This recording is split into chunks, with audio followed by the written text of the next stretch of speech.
What is going on, guys? It is your boy Ollie Footy here. Spain 3, Austria nil, and wow. Absolute dominance from Spain. And this scoreline could have been a lot higher. I mean, David Alaba saved some incredible shots, especially one from Lamine Yamal. Spain hit the post like 2 times. Yamal hit the post. It was incredible, just funny Looney Tunes stuff. But overall, Spain just far and away the better team. I mean, the amount of levels in this game that were shown by Spain, you got to respect it. And I was saying this earlier throughout the tournament. Spain, they didn't hit the ground running. But I said once they got their guy, Lamine Yamal, healthy, once they start incorporating Danny Olmo into it, and unfortunately they can't get Nico Williams into it, this team would be a lot more scarier if it, wow. Could you imagine if Nico Williams was healthy? But once Yamal, who's obviously the creative force, the driving force behind this team, the real danger man, once he got going, I knew this team was going to show up. And yeah, no doubt about it, they did. Now, still, it's not necessarily the Spain from the Euros. I don't think it's that dominant of a Spain team. However, I think this level is still quite good. It is still quite good and enough, especially in a knockout format where you just need to be good enough, right, for 120 minutes, maybe. But if you're just good enough, that's all you need. And for Spain, all they need is Jamal. And it's weird because, right, Jamal didn't score today. I don't think he even got an assist. I mean, speaking of assists today, shout out Cucurella. But Jamal, he attracts so much of the defense's attention that it allows guys like Oyarzabal to find spaces. And you also have to be smart to find spaces off of a superstar. But that's what I mean. Like with Yamal ticking, it's a totally different Spain side. With Almo in there, it's totally different. You know, Pedri and Rodri looked good today, looked better today. I think if you're moving like this, if you're Spain, maybe you do have something for France. Maybe someone can stop France. And it's weird to say because Spain obviously have beaten them the last 2 times they've met in the Nations League and in the Euro semifinal. But that was a France without Elise. So we'll see how that happens. Spain still have to get through either Portugal or Croatia, and France would have to get through Morocco most likely. And those are not easy games. But to me, it looks like we're on a collision course between Spain and France. And I'm very interested in that game because, like I said, France did not have Elise the last time these guys met. Now, they did have Ballon d'Or Dembele, but Dembele, is more fresher. You know what I'm saying? These guys are fresh.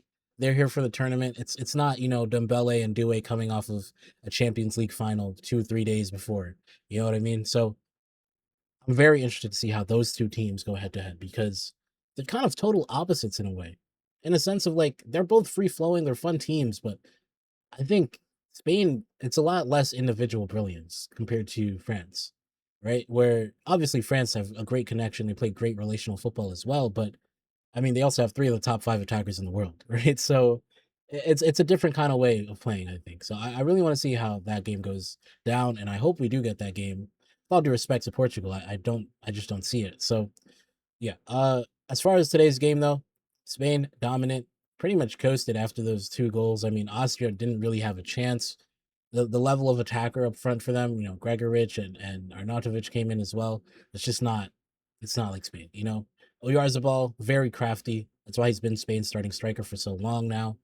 And you saw today with another 2 goals, finding space in between, in between the lines in the box. That's a tough thing to do, but I don't know. Spanish strikers seem to have that down. They really do. And obviously, the passing from the Spanish side is going to be crisp. So, yeah, great performance from Oyarzabal in the Spanish attack. We also have to talk about Marc Cucurella. Marc Cucurella is most likely the best performing left back in this tournament. Nuno Mendes had a good game versus Uzbekistan and solid games so far, but A, he can't really play full 90, so I think that's a point against him. But also B, Cucurella has just been so impactful, more so than Nuno Mendes. And maybe if Ronaldo got on the end of a few chances, we'd be talking about Nuno Mendes in a different light here, because I still think he's been very good. But I think it's safe to say that Marc Cucurella is the best left back so far in this tournament, without a doubt. You guys let me know what you think about that in the comments. But I'm feeling pretty confident in saying that. I'm trying to think of some better left back performances, and I can't really say. So I don't know. That's how I feel. But yeah, I'm looking towards the future for Spain. Obviously, Portugal or Croatia. I wonder if you're Spain, who do you prefer?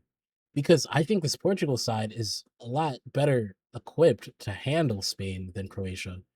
However, Portugal are playing worse than Croatia right now. Isn't that weird how football works? It's all about the matchup sometime, right? I mean, look, if you want anyone to go up against Lamine Yamal, it's got to be Nuno Mendes. But on top of that, you have Joao Cancelo, Diogo Dalot off the bench too. You have very strong fullbacks, so that can definitely, help stop the threat on the Spanish wings. And then the Portuguese center backs have been very solid. I like what I've seen from Renato Vega. So I think that's enough to stop Oyarzabal. But then that midfield, that's what's going to be the key.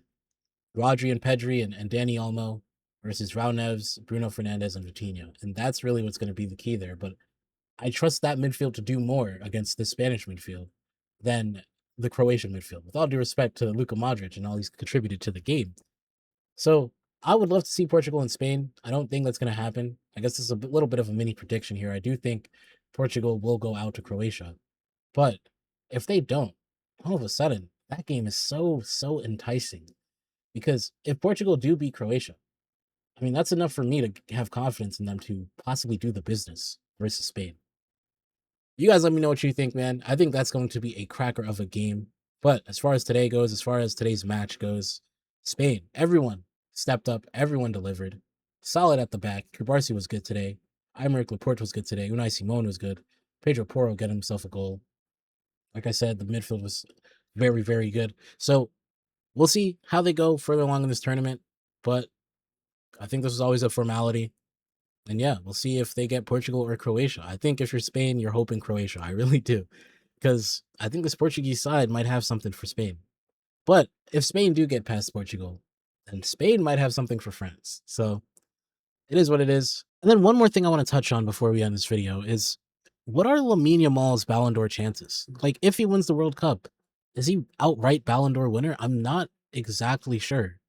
Because, for example, if France make the final, who's to say Olise or Mbappe, probably most likely Olise shouldn't be there, But I mean, it's interesting because his World Cup hasn't been all that crazy, even though he's still a superstar. But you see, like, the top scorer list, it's every superstar is there except him. So it's interesting, and it shows you the talent because we're comparing him to those superstars already.